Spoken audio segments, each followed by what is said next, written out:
Psychologue atypique, épisode 40. À la découverte de mon autisme.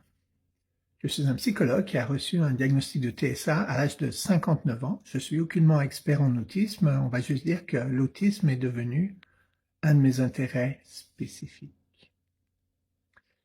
Depuis que je me reconnais comme autiste, et en particulier depuis mon diagnostic, je me rends compte que je vais petit à petit à la découverte de mon autisme. Qu'est-ce que ça veut dire?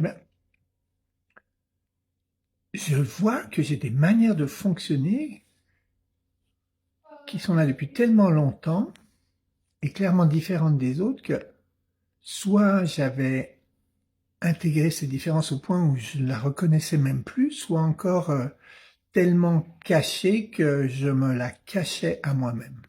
Pour prendre un exemple tout simple, dimanche dernier, je suis allé dans un centre commercial, un MAI ici, un centre d'achat comme on dit au Québec, avec ma blonde, et on a visité 3 magasins. On cherchait des vêtements sympas à porter pour nos sorties. Alors moi, ça fait des années que je fais tous mes achats de vêtements pratiquement en ligne. J'achète toujours les mêmes choses.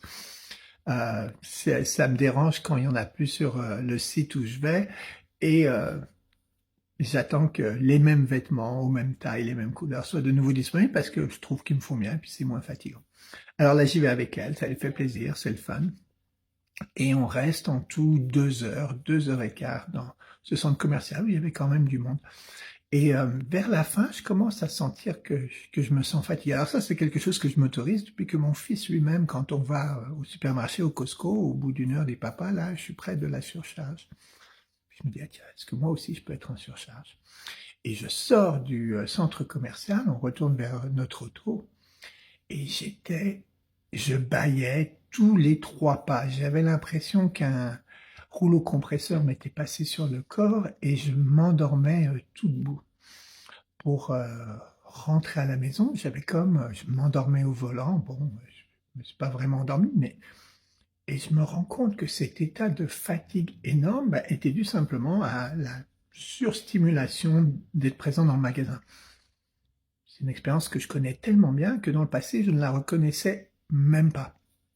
Et j'ai souvent des situations qui me fatiguent aussi intensément, mais j'ai tellement l'habitude de passer à travers ma fatigue, forcée, hein, en quelque sorte, de passer en force, faire des efforts, comme on disait la dernière fois, que je m'en rendais même pas compte. Mais finalement, c'est trop pour moi, ça m'épuise.